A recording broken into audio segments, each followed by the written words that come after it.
Okay, so what's challenging about bridges? So number one is the game is 2D, and what that means is in order for a bridge to exist across here, for me to be able to walk across this bridge, technically these tiles in between these things are now the bridge and not the water. And so there can't be this concept of like the water exists under here and a boat can still pass under the bridge, because this is now essentially blocked. It's equivalent as if I had just made land, like land blocking this river. Well, what's the problem with that? The problem with that is now the river is blocked. And so there needs to be some sort of way that you can have two states at once. And so we looked at possibilities of doing like drawbridges. I see some people are mentioning. I think Foxhole has a system like this where they have the bridge and then it can be raised. And once raised, the boats can pass. It kind of swaps between these two states. The problem with that is still that placing the bridge on the grid and having the height of both sides and how far the length of the bridge, it gets very, very complicated in terms of UX and the technical thing. And so what we've decided to do instead of adding literal bridges is essentially think of it as an evolution of the elevator that combines all the functionality that you'd want out of a bridge and more. And so what we're calling these right now internally is gondolas. And basically this will replace this won't replace right away, but it might eventually replace Like a ferry. the elevators. So it's kind of like a ferry. Basically the main difference is while you're transitioning across the from the start to the end point, you're not like physically taking up a tile in the world. You're kind of in this, think of it as like a very, very slow teleport across a short distance. And during that teleport, you visually will cross the river, but you're not like on a tile taking up a hitbox. I see a lot of people saying no wagon access, but we are taking that into account. So you are going to be able to ride the gondola with vehicles. Not all vehicles. So if you have like a super big cart or something like that, maybe some carts won't be able to ride some gondolas, but it's going to be based on the specific gondola you build. So low tier gondolas might only be able to cover a small horizontal distance and a small vertical distance, and they only might be able to have smaller vehicles. But then the higher tier ones might be able to be really built across really long distances, much higher elevation changes, and also will be able to carry larger and larger carts and animals. Um, when gondolas. So it's something that's already being worked on. It's going to probably be one of the parts of an update. A monthly update in the future, not What next was it? week. So I think we're hoping that we can have the gondolas ready for either the August monthly update or the September monthly update. We're doing our Look who it best. I is, know that look who it is, Carter. It's the I great know. Emperor, Lord God, King Supreme of the Ottoman Empire. I see. Can do a Coming to say little. hello. Um, what to you fundamentally is the difference between a skill and a profession? That's a great question, Spidey Lee, too. So, professions are designed to be kind of a few things. Number one is professions gate progress through the tiers. So, if you don't have a profession, if you don't have someone with each of the professions at a given level, you cannot advance settlements or technology as a whole to the next tier. So, all of these are necessary to advance. The other difference is professions are designed to be specialized in. So, we generally reward you for going deep in one profession, working with other players of other professions, and kind of working together to raise the tier of the civilization. And we never require, you never are going to need, if you're like level 20 scholar, in order to like complete something, you're never going to require that you personally have a level in any of these other things. Like we would expect that you could play the game all the way to level 100 in one of these professions with everything else at level 1 and not touching them. You should never be getting inhibited by that. Skills, on the other hand, the other thing is the things that you create by doing professions are always kind of like economic, tradable, kind of items that drive the economy. Skills, on the other hand, these are things that provide quality of life, and we reward you for kind of pursuing many of these as deep as you want. And so the idea is the average player experience would be going deep on one profession, maybe two, and leveling many skills, potentially all the skills to the level that you want based on the rewards you want to get. And generally, the rewards for skills are more quality of life that affects you personally as a player, not necessarily giving you access to items that you can that drive the economy or help advance civilization. So the idea is basically your profession helps. Your profession's like your job, and your skills are kind of like we'll just say like your hobbies, but they're the things that benefit you more than others. And that's not to say that you can't go very deep. Like you could play the game and be like, I want to be a master cook, I want to be a master builder. I'm just going to do these. But you might not have the same level. The economic output of these and the impact on other players is going to be a little bit more indirect. So construction, maybe you're the only person who can build a certain type of expensive building, but you're not gating the civilization from advancing ever, if that makes sense. It does, and I think the thing is we want is for people to come in and decide like, hey, I want to do just a skill and still be able to play the game because they can interact with other people who are doing professions. So, and that interaction might be even super indirect. It might be just trading, buying and selling things from that person. People also asked sailing XP when, and also taming while riding. That's kind of an interesting idea. Taming, well, I'm not sure what they mean by Basically, taming. if you're riding a horse, you're taming Gaining as taming well. XP. Yeah, Yeah, yeah, yeah. exactly. We are so there's a few things we're going to do here. We are changing some of the ways that we calculate these so that it's going to be a bit more sophisticated. We also wanted to give a chance to update our community guidelines. I know some people were doing various things to things that would be against our rules, and we wanted to make sure the rules were published and clarified before we started taking action on those players. And so in order to have a bit of a grace period, we basically removed the mechanic to gain XP. I think that basically anyone who is doing the disallowed behavior is now not gaining any benefit from it. And then once we re-add it, we're going to make sure the rules are clear. And then anybody that's breaking the rules after that point will be able to action unfairly. We don't want to, action someone on something where they didn't know the rules had changed or been made more clear, I guess. That and I mean, just in general, avoiding situations where it's easy to bot is something we really want to do because botting is against the rules of the game. Like Yeah. it is now and has been and will be. It has always been. I think there was some ambiguity in the rules around what exactly constituted like player input. And so I think we've clarified that and we're going to make sure that gets posted and make sure that's clear. I saw a good question here from Cryle VR. Dungeons and additional Slayer content slash uses for monster drops when more unique mobs. So we have a big. I think I've already announced this publicly that next month's monthly update is going to be focused on PVE combat, and we're adding a new dungeon to the game. So we have a huge amount of changes that we're working on relating to combat, making combat more interesting, making drops better, increasing the amount of content in the progression for like the PVE kind of Slayer related combat. Or sorry, Slayer like definitely eating gear. good in August for sure. Yeah, so I'm really excited for that. We're testing it internally already. Then originally the dungeon that we were going to add was fairly simple, but now that it's starting to shape up and I'm seeing the art for it and we're starting to get the mechanics working, I'm very very excited. And I'm going to be playtesting it over the next few weeks, and hopefully, I can't wait for you guys to get your hands on it. Friends list. We have a friends list in the works. We were trying to add it, but we had a lot of QA issues with the housing update over the last week that we had to bump it. I'm hoping we can get the friends list done in the next 2 weeks. And we also have DMs, which were supposed to come out. Originally, we were shooting to get them out today, but those also got bumped. I'm hoping we'll have those out by next week as well. DMs would definitely be helpful for sure. Scrapping for the armor and the weapons is also coming in the next, I would say, 2 weeks, probably. And the re-rolling for that. We just need to write the script to generate all the recipes and stuff for it. But we basically wanted to test it out and make sure the system was doing what we wanted with tools before we did it for everything. And I think so far it is doing that. Please disable RMB to reset camera. Yes, this drives me crazy too. It's not basically what the problem is the control to reset the camera and the control to move the camera are currently required to be tied to the same control, which means you can't have a control to move the camera that doesn't also reset it by tapping it. I hate this. I want to change it. It's on our list. Hopefully we'll get to it in the next week.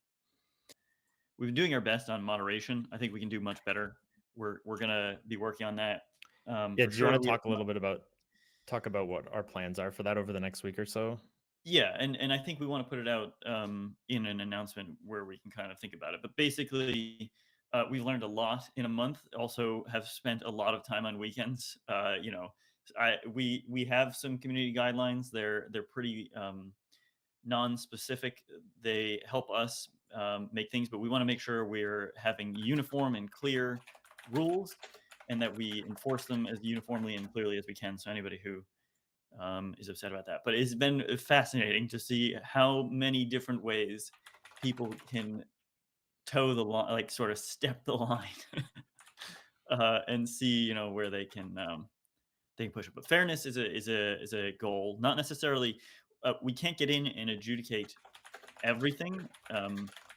But we have some clear rules in the games that we want to enforce, and we want to be as uniform as we can. This is the most challenging thing I would say since launch, is just moderating.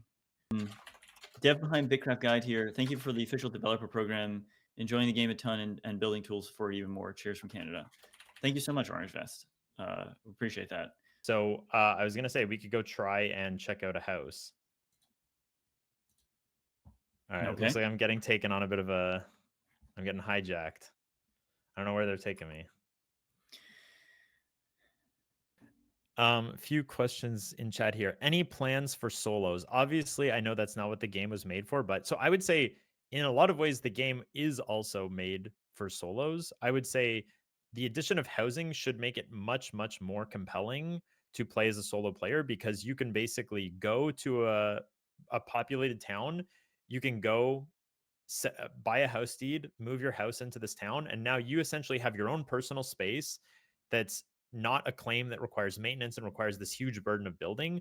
We specifically designed the game to make it so like small groups of players or solo players are not trying to make their own claims, because if that's the case, then every player will be in their own claim and the game won't be social.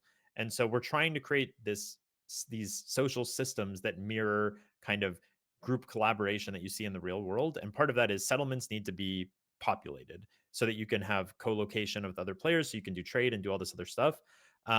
What how we try and balance that is we want to give solo players still a way to have their own space and have a way to progress, and that's supposed to be housing. So now that that's in the game, I'm hopeful that moving into a town, even if you're not super integrated into that group, you can set up your house, you can upgrade your house, you can build stuff inside of it, you can come out, you can trade with the other players in the town to get the materials you need, you can craft and level up your professions, you can work on your skills. Should create a much better solo experience, even a Teller small group. Tellerell in here also says, don't try and solo a settlement," and that's it. That's Yes, basically what and he's that's saying, and kind that's of by true. design. It is, because I mean, settlements in the real world have people. It's an MMO. It's supposed to be built with people. The thing that I will say that would be fun to do, Carter, is to have like the concept of I don't know if I would call it a settlement, but essentially a cabin type situation Yeah, where like you a don't have to. homestead. Yeah, like a homestead. Like you're not building, if there's enough room in the world and you're like way out there, you build like maybe an inn or a house or something where you just kind of do it. I think that's hard to balance because you don't So want the whole world to be a suburb. for what it's worth, we already kind of allow that. Like We do. starting the settlement is not actually that hard, all things considered. A lot of people can do it solo. The challenge is we specifically designed advancing that to reach a high tier. Right now, that requires a lot of work from a lot of people. That's kind of by design. I've been kind of blown away with how well it has worked. Obviously, we did a lot of testing and a lot of play testing before this. We had all the pre-alphas and then all the alphas, but it's been working for a very complex game. I think people may not realize that BitCraft is a game you have to. It's an MMO, so it's very hard to balance. You have an economy, you have to do all of that stuff. But then on top of that, it also changes over time because the world changes over time as people build and get access to more resources and stuff. So it's not like World of Warcraft, where the world is the world. So challenging. And I think it's worked really well. And I think we can if we can just dial it in a little bit, we can unlock some of the cool things that people want. Outposts are pretty high. So we should be able to test out building a house. The question is, can Telleril make sure that we can get some? I need a construction bench over here. I'll take you to my house. All right, I'm ready to see it. Have you had your minions decorating it while you're hanging out with me the whole time? That's the question. Also, if you guys haven't, drop us a follow. We're going to be doing more dev streams when new big updates drop, like housing and stuff. So it'll be cool if you guys have any questions. Also, review the game on Steam. If you played a lot of it, really enjoying it, means a lot, helps out quite considerably. Cool. There are no decoration recipes. You need to learn the recipes from Brico. Where's Brico? Let's go check them out. I know at first the recipes weren't showing, but I think I've been told that they're there now. Can we lessen the animations? We are going to fix the damage. If you're referring to the damage number bug, it's causing performance problems. Maybe you can replace Brico, someone from this settlement. It's Brico, not Bricko. It's up to you. Whatever you feel in your heart. Yeah, people are saying he sells now. So I think it just has to do with the reset. So the trades on the travelers reset after this time. If you collect it and replace it, it will, I think, refresh it instantly. Let's trade here. There we go. Wicker furniture. Yeah, so it's in here. I got it. Let's go build us something if we can. So I'll go check out station here. Okay. Okay. All right. Well, I'm gonna go in Tellerill's house while we wait for some stuff. So here's the catch. Is this I don't know, Tellerill, if is this a deed 2 or 3? I've been told that okay. I was told that the house sizes were the wrong size, but this is correct. The third size of house will be bigger, but the number 2 size is like this longer one. I've seen a lot of questions in chat, so I'll just answer it. Sure. All the people asking about the permissions for chests. I've talked about this many times. It's planned. The housing system is a required stepping stone. The housing system migrates us onto the new permission system. We need the new permission system to eventually add that. There's no world where we could add discrete chest permissions before housing, which is why housing is releasing today. We're fixing the issues that still exist with the housing permissions. Then we can start to add the more discrete permissions. We had to do it in this order just because of the refactor. Do you get money that appears in the treasury from the houses? Yes, it will. It runs on a 24-hour cycle. So at some time in the day, like some UTC time, it will collect like income from all the houses and put it directly in the treasury. Let me test What happens this. if somebody deletes the apartment you're a tenant of while logged off while inside? Good question. They need to evict you to delete the apartment. If they evict you, then you will be moved outside where the house used to be. So then they would have to basically everyone would have to be evicted online or offline out to where the entrance to the house was at the time that you were evicted. And then they can delete it after that. If claim owners remove the house, you lose your room inside. No, I would recommend going and reading the Discord and blog posts about housing, but we specifically designed it to not do that. Your house is similar. If you've played other games like RuneScape, your house exists in another dimension. Nothing can destroy it. Yeah, Tellerill's. There's a great video on it. You should watch Tellerill's video on YouTube. What? Yeah, you really should. There's lots of good explanations for it, but the short answer is no. You do not lose. You can never lose the contents of your house from any external thing. The only thing you can lose is the door to get into your house, and all you have to do is go assign a new door to get into your house from a new location. For the stream, I'm going to try to show some crafting in over here. Will this game have world bosses, raid bosses? Maybe one day. I think the next stage in the PvE combat progression is the next monthly update. We're going to be adding a dungeon. We're going to be adding a bunch of new improvements to combat. Depending on the reception of that and how much we think that is the direction we want to keep, adding and expanding the game in the short term. We want to balance the game out, but we also, if people are loving a certain type of content, it would be silly for us not to like keep adding more content in that direction. So if we see a lot of engagement from the PvE content, then maybe we'll try to focus on prioritizing more of that sooner. So let me see here.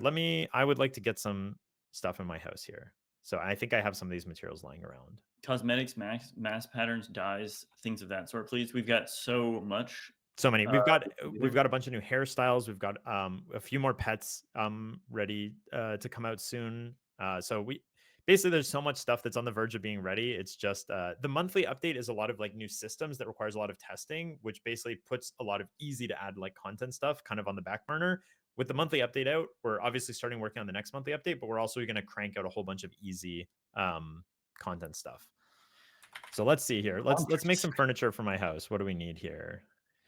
So I need nails, which I can get. I need rope and I need planks. So I don't have many planks, but I can unpack one of these and craft that up. Rope, I'm going to need some wisp weave, which I don't, no, wait, actually I don't need I don't need wisp weave for that. What do I need? I guess I can use these things here. Oh, I do have some ferrolith nails already. Can you make Okay. man hairs? What? That's the question. Can you make man hairs? But I assume more male hairstyles. masculine hairstyles. Yes, we definitely have a bunch of those in the works. More body customization is coming as well. I saw someone asking about that. Will there be microtransaction cosmetics? I think what you mean is, It's like will we sell premium. cosmetics? And the answer is yes, we will be selling cosmetics. Good question here. Bigger bank, please. So I don't know if you've checked it out yet, but the house interior, you can have like 10 banks inside of your house in terms of storage as like the easiest version of it. So I would say go build some stuff in your house. And I think any want for a larger bank is going to be removed. Yeah, the storage inside the house is massive. So that's what I'm about to do right here on stream. But if you guys are strapped for storage, you should get a house and you should start putting some storage in it. Can I get And Tyler's glasses as a cosmetic? This question. maybe we're actually looking at adding like face accessories. Someone's exploring that too. The other thing with the house is you can it's like a bank, but you can also share it with your friends. So you can say, hey, I'm going to make a bank, or sorry, I'm not a bank. I'm going to make storage inside my house and I'm going to give Tyler inventory access to my storage so he can come in and he can grab any items he needs. Getting a house in this economy. Well, fortunately, a house in BitCraft will only run you 500 hex coins to get started. And I hope that is enough. That is a reasonable price to hopefully not lock anyone out of housing. Now everyone on stream can see some house stuff. So actually, before we do that, I'll show you guys here how it works for upgrading the house. So if we come in here, we can see I'm starting with the smallest house, which is like it's a hexagon with 4 tiles across. But now with this codex, we should be able to, assuming that I have actually enough money as well. I think I maybe don't. I need 2,500 coins. All right, let me see what I can do, how I can get some coins. I think I can sell something. Traveler's Fruit. Someone is selling this for 4,800. Well, I happen to have one of those that I found. Let me see if I can. I also have my Amarium saw here too. 4,800 for Traveler's Fruit. That's a lot. That is overpriced. Whoever's selling that is probably not going to sell it. How much do I need? I need 1,100. I'm going to sell my Traveler's Fruit. Oh, wait. People are already... Wait, someone... Hold on. Go back. Someone is selling it for 1,000. So I can get 1,000 here. Boom. That's one. Well, they're buying All right, now two. I know, but I only have one. Oh, okay. All right, we can do this. I'm going to do... I don't want to take any more loot. I'm going to... Can I find something here I can sell? This guy. I just need 12 coins. Okay, what can I sell here? Jackal Fang. Do I have one of these? I think I must have one in here. No, I don't have a Jackal Fang. I only need 12 coins, Tell. This is I'm being punished. Okay, sell. Okay, so must be some of these solvents. I could get 1 coin. All right, thank you. All right, now we can show a bigger house. And then what I may do is I might start moving some of my storage into the house. So we can come over here to Brico, trade. Maluha, I don't know what that We means. can buy this, and then we can go into my house, and now I have a bigger house. So this is working. Some people were reporting to me that this wasn't upgrading, but they were mistaken. So now we can come in here and we can place some furniture. Wicker. By the way, if anybody's thinking about making a game or an MMO, I would not recommend putting everything on a hex grid. It makes everything way more complicated than it needs to be. But it looks cool, so there's that. All right, I've got this. Oh my gosh, you guys can see how much I'm being punished by this camera reset. All right, this is feeling like a house a little bit. How big are the chests? You can see right here. So this one is, I'm not sure. Probably this should have one more slot that looks It's 24. Yeah, 24. Yeah, yeah, you're right. But you can see that this only takes up one tile. So you can imagine how many of these you could build in here. This is also, keep in mind, this is a tier 1 storage item. Will indoor barter counters be able to be placed inside? This is something we're looking at. We just we need to fix or figure out a few things with it, but otherwise this should be possible. And the storage here you can see. So I think basically, at least at tier 1, I think if you build like 5 or 6 of these, it's equivalent to a bank. The tier 3 and the higher tier ones start to get into like basically like 2 cabinets is equivalent to an entire bank. How are we doing? Can you transfer from a nearby cart or cache to your house and vice versa? Yeah, so I can show here like this. If I come outside and I spawn my cart. I have an old settlement writ. Is this still usable? I'm not sure what you mean. Yes, you can. If you have the settlement writ, we change the writs into into cargo. You can right click on it and click convert, and it'll convert into the new usable one.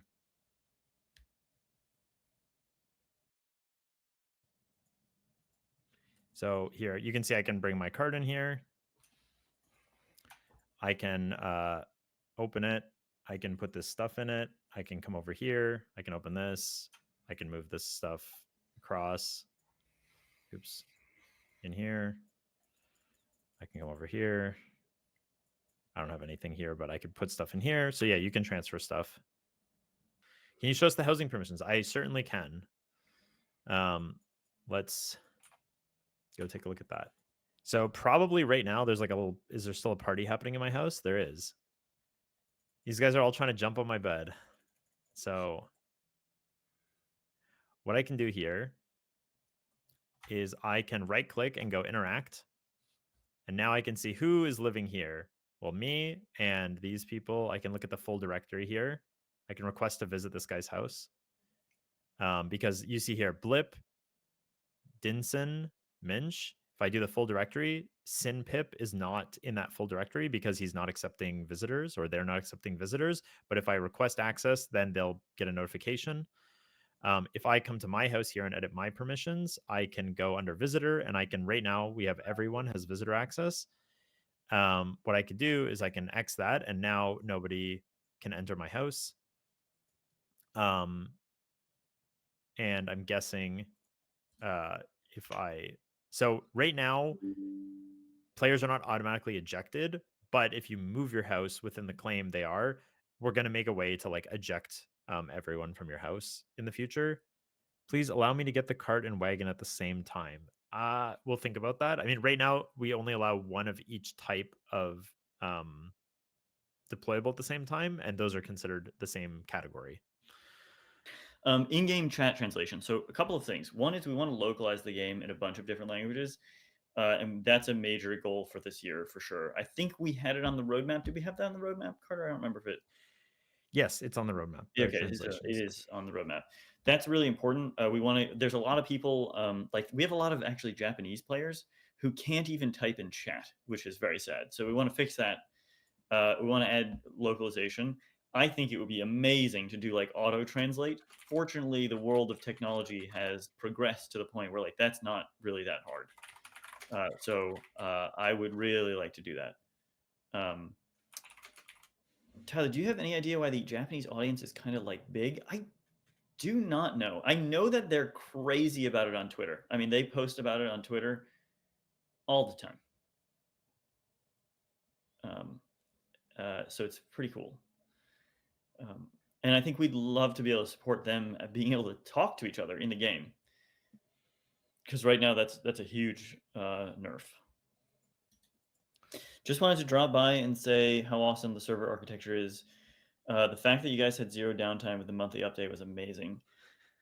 Thank you. Um, it is Spacetime DB. So if you haven't, I would definitely check out Spacetime DB. We have a Twitch channel there. We're going to be streaming there. If you're curious about how that's made, I think especially as we move towards open source, it'll be really cool to figure out how things work. But Spacetime DB can swap out the server side logic without disconnecting anyone, so it's very powerful. Can the beds in houses give buffs? We're definitely working on a feature that's going to allow decorations and furniture in houses to give you buffs, and so that's definitely planned.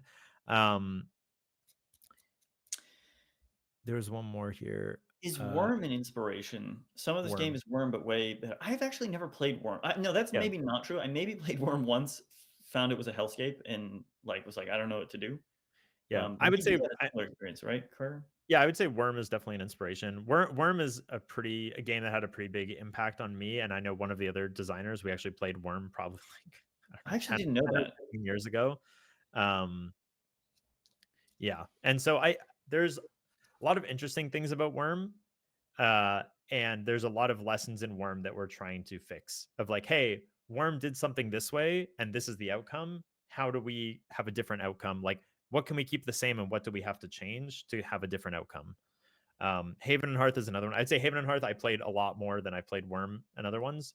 Same with some other designers on the team. So we definitely, basically, if you guys can think about it in the if it's a related game, whether it's Haven or Salem, or even I would say games like Foxhole and Anvil Empires, which is a new game in development by the same studio. There's aspects of those games in terms of the large scale player economy and logistics that have a huge kind of inspiration on BitCraft.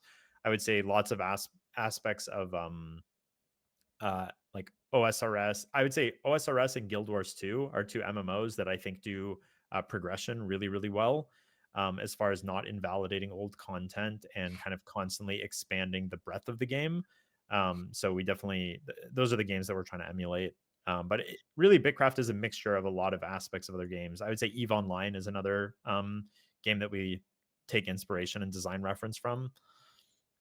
Bilbo Fragan says, I loved Heaven and Hearth Haven, except when I saw other people.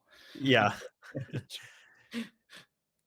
that's is true. unfortunate because, like, hey, it's an MMO. So Yeah, I still remember. I have like a vivid memory. I think this was 2011, the first time I played Haven and Hearth, and for the first day, I didn't encounter another player, and then I was just in awe of how it was such a unique game at the time. And the first time I encountered some other players, luckily, the first person I met was actually very friendly and helpful, and it was like it's one of those like surreal MMORPG gaming experiences that you have that you never forget. carts to mounts is a question. That would be cool, like an ox, for example. Yeah, I Attachment. mean we've done plant like art explorations into this. It's really just about figuring out how to fit this into the game content. Like, what do you need to unlock it? How does it work? What are the limitations? I think historically, a lot of the vehicles and carts and stuff have been more small and kind of limited. So we just have to think about like, do you get a mount and you attach it to your cart? Like, how does that unlock and progress? That's the only question there. Do you need to empty your house to upgrade it? No, but any players inside will get evicted when the upgrade happens, and then they can go back in. Sorry, not I shouldn't say evicted, ejected. Any plans to make merchanting a bit more like a profession, like an Eve, where people can literally live out transporting stuff for other people due to map size? I mean, that's the goal. We want to do that. Yeah, I mean, I think you can. I know people are already doing this in Bitcraft. I think it's not as widespread, partly because of still there's some of the aspects of fast travel make transporting goods in many cases not worth it, and that's something that we're planning to address over the next few updates. We have a few changes kind of um, in the quiver that we're planning to do. Yeah, sailing storage sucks right now. So I mean, the problem here is I think I would challenge you if you say sailing storage sucks. Are you transporting stuff in packages? Because if you're not, I agree that transporting, 30, 20, 30, 40 logs at a time is going to be pretty rough, but transporting, 40 packages of logs or ingots is definitely much more effective. What's your take on teleportation energy in general? I think the reason teleportation energy exists is we want to make sure that you can, if your friend wants to do something or you want to go get to another place in the world, I think you should be able to teleport to them. I would say we take a lot of inspiration from Albion Online in this system, where you can teleport across the world. Teleporting has a cost. The less stuff in your inventory, the cheaper the cost. I think the few things that we're almost certainly going to change next is how you regenerate. The costs and how you regenerate energy is maybe going to get some tweaks, as well as teleporting home being only a single teleportation energy is definitely too overpowered, and we're going to change that. Transporting chunks So, routes. good question here. I have a question. Why you made it so we can fish into friend's boat, but fish doesn't go inside his boat? So I think this is referring to you can be on your friend's boat while they're fishing, and when you catch the fish, your cargo doesn't deposit into their boat. The reason for this is we just don't have permissions for sharing your deployables inventory with other people. We're planning to open up this with the friends list and with the with parties. So once we add those, then that'll give us a way where you can do that. Otherwise, without that, we can't just say, hey, anyone can access the storage in your cart. I don't think that's what people want. So that's the reason. We're just waiting till we have the ability to control that, and then we'll add something like that. Hex coins directly to merchanting XP. Like if No, you can I'm acquire the not coins, I'm not against that. I mean, I'm fine with that. I think we just have to think about like how that is interesting, but we could literally make a task right now where you just turn in coins to gain XP. right? Um, I think it's not bad. Be It's a like great it's a thing. coin sink. We wanted to have it so you needed to in order to reach higher levels of merchanting, you had to make donations to like Rumba's like merchant guild or something like that. Like some sort of you had to get like a merchant license or a merchant membership card that was a big hex coin sink. I think that could be cool. Akaria said, "Yeah, do that, but limit how many per day," and that's probably a good idea. You Yeah, you that would wouldn't be want a people task to like, basically. yeah, be right. We could do it through another mechanism too, but we could get it for free with tasks. Um, any chance you guys are going to rebalance the boat storage? Clipper is 30 levels for just less slots. Yes, I want to do a full pass on adding new vehicles and also rebalancing them. It's on my to-do list. I would like to get to that soon if we can. No more tasks, please. They are so ADHD unfriendly. Can you expand upon that? It would also be nice if claims could create transport tasks that can be completed for XP. Yes, we actually, in the original design for the merchant tasks, the way that it was going to work, you guys might find this interesting. Tell me if you guys think this is a cool idea. We could potentially add this sooner. The way I wanted to do merchant tasks was rather than turning in whatever material, cargo materials, you would have to basically, before we had all the travelers in the ruined town, this worked. But then when we put them all together in the ruined town, it broke this. Where basically what you'd have to do is you'd find Rumba and he would have a task that says, can you bring me this package from Brico? You'd go to Brico, you'd buy it for like 100 hex coins, you'd basically deliver it to the nearest Rumba, and then Rumba would pay you a markup, like he'd pay you 200 for it. So you'd have to basically go and buy it and then go turn it in, and you had to like basically do trade runs between the travelers. This worked when the travelers were all randomly throughout the world, and it was really interesting. But then when the ruined towns and the settlements could basically just put all the travelers in one spot, it made it not interesting. Yeah, ArcAge pack system. This is basically like the inspiration. Me and several of the other designers played a lot of ArcAge back in the day. We ran a lot of packs, and I think it's probably like the best trading system in any MMO that I've played. But we need to figure out like how do we tie it? What do we tie it to? Where do you get the packs? Where do you deliver them? The difference is in a sandbox, or sorry, in a theme park MMO, they can say like, this is the NPC who gives the pack, this is the NPC who takes the pack. The world is static. the problem in BitCraft is the whole world is procedural and the world can be shaped. And so how do Well, we make these fair is the but this is question. the idea with having coins be the XP thing. Like if you get coins, if one way of getting coins is to literally do arbitrage between like, hey, these people are selling this for this much and these people are buying it for this much more. And you're carrying the thing across the world to take advantage. Like it's a much more complex but interesting way of doing that. Maybe we could even like I don't know, post like, hey, a notification that there's an arbitrage opportunity for people, so that somebody goes and actually does it and gets. You could even get XP for that. Like if you make a big difference, you get the opportunity to like convert your coins upon acceptance directly to XP or something like that. Could be interesting. Um, Yes. I mean, I think the challenge with the player stuff is just how do you make it not abusable where like players can just set up a thing that can be done. I think one person that's posted tough. one person posted a thing here of just maybe a settlement could build one and they track the origin location. Basically, there's a lot of ways we can do this. I think that's a good idea. Well, The challenge that we had was basically for the release and for right now, it's like there's a very limited set of stuff we can do without adding new systems to the game. Adding new systems requires engineering, it requires QA, it requires a lot of stuff. If there's something we can do with the content in the game, that's something that we can add in like a weekly update very easily. And so we were trying to think like, is there a way we could do this with content? I think probably there isn't a great way, and so probably we're looking at adding a new system for oh, it, but system, that'll right. take longer. I mean, but it's not so different. If you just allow people to turn in coins for XP, No, that it is easy. I'm talking about incentivizes trade. that. We're talking about the trade runs. But I'm talking about the trade runs too. I'm just talking about like naturally occurring trade runs rather than Yes. like game forest trade runs. Yeah, I mean, but those are just separated, right? I mean, you could still just you could turn in Brico tasks to get coins and turn those in for XP. It doesn't. It is indirectly related, but it's not directly. It is. The Well, I thing mean, some let me ask chat: are any of you going around moving materials for arbitrage opportunities? I've seen some. If you look at BitJita, for example, you can definitely see some. I am. And are you yes? And then rarely, do you guys have a lot of merchanting XP? well, right now that doesn't tie to merchanting XP is the You, thing. I thought you could turn in coins. Oh no, you have to turn in materials. You So can we turn in just add one materials. that's coins, and then maybe people would do it. Um,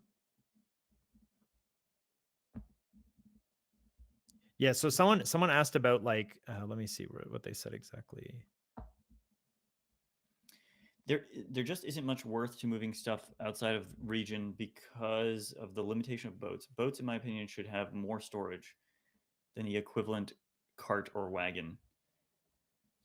You're supposed to put it in Packages. packages, which there's probably two problems here. A, not everything can be packages, and B, maybe we just give people more storage. I don't know. Yeah, I Like think it's just a matter of like balance. yeah, it's a matter of balance. I mean, we want boats to be good, but we also want we don't want to invalidate mounts and carts and everything. It's like if you can take a path that's 10 times longer around because the boats are just so much better. Like taking a longer path with your boat makes sense. I think there's some realism and like interesting aspect to that, but it's just a matter of keeping these in balance. Um, Honestly, bridges would also help to a here's degree. here's another point of like right now, what I see players doing is like they travel really far from their settlement to another biome and they gather resources and they fill up their boat with like the ore chunks or the trunks. And then they feel like, okay, they gather for 20 minutes, they fill up their boat. Now they have to go back. Now they have to go there. Then they have to do that again. And that is supposed to be bad or not be as efficient as possible because what we want to encourage is now there's an opportunity that if someone creates a settlement in that biome, that creates a place where you can process and then package those. And now you can bring dramatically more back. And so whether it's your settlement group or another settlement group, now basically building that settlement there is going to create an incentive to use that settlement to process and package. And that creates income for that settlement. And it's about encouraging people to settle and civilize more of the world. And so that's why the system functions the way it does. Which a buff to that style of gameplay would be the outpost thing we talked about, right? Yes, definitely. That would make that easier. So And so maybe the solution is that yeah, instead. and so the problem that we found, I mean, we've done many pre-alpha and alpha tests over the years, and we've seen the different outcomes that happen when we do things differently.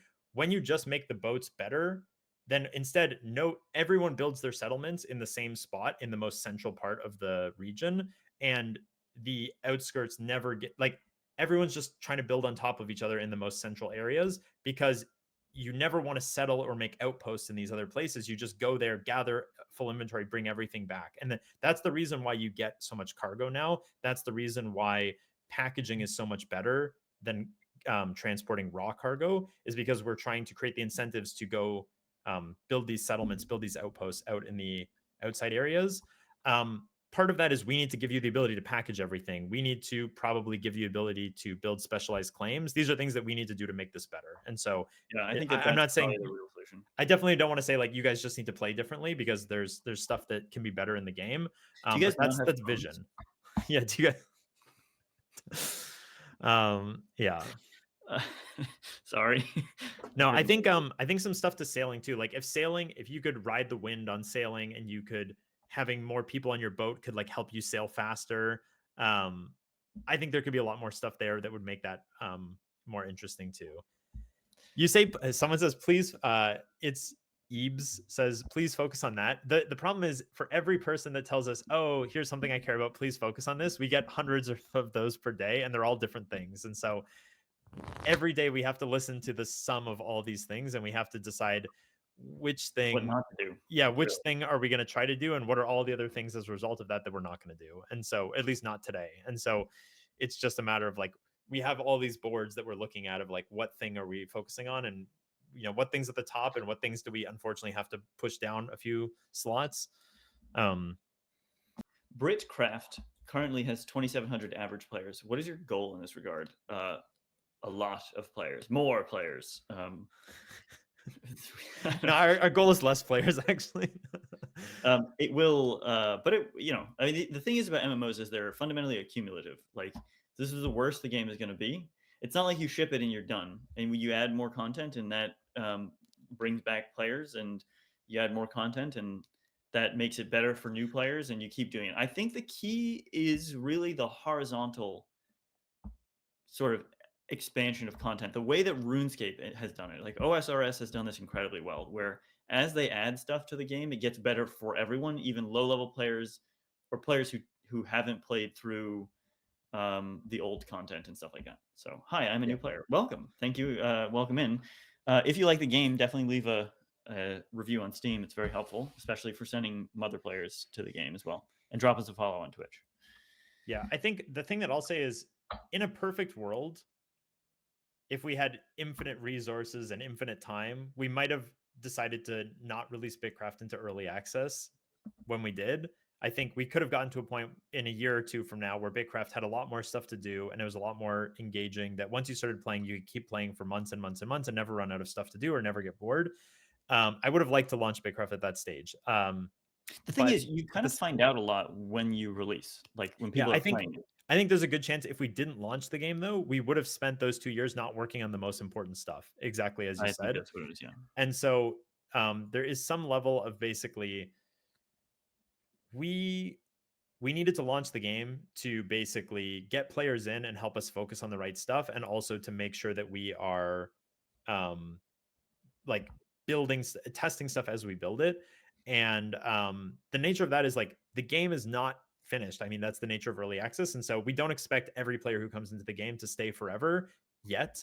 I think if you look at the player population curve for a game like old school RuneScape, when the game came out, it was hugely popular. I think it had like over 1 million people who voted for it to be brought back. Brought back, yeah. And within, I think, 3 or 4 months, it was at 1,400 players CCU, something like that. And that was basically, we expect maybe not quite as much of a fall off as they had, but like we expecting something kind of similar with BitCraft, where like the game was going to come out. A lot of people are going to be excited to try it, and inevitably people will play through a lot of the content in the game and start to fall off. And then what we want to be doing is delivering consistent updates, small weekly updates that add more content to the game, and monthly updates that add more mechanics and features and systems to the game. And if we can consistently deliver these, what we're going to see is players who have played the game in the past will come back for one of these monthly updates when it excites them, and over time we can start to snowball and snowball and snowball. That's the vision. And so I don't think we're gonna, it's not like we're gonna have some streamer play the game next week and go to 20,000 CCU or 50,000 CCU. And if we It could do, happen. that's great, but we're not gonna hold those people, right? It's not like we're gonna go then go to 100K. What we're imagining is the game is gonna need to improve and get more content to be able to maintain and sustain a lot of players. And so that's basically that's what we're trying to do. We want to just consistently add more stuff until the game has the retention and the kind of amount of content needed to sustain people long term. This person said, ooh, I missed it somewhere. Something to the effect of, I think the game is great as it is. I never pre-purchase a game, but 26 euro seems fair. Oh, I just saw it.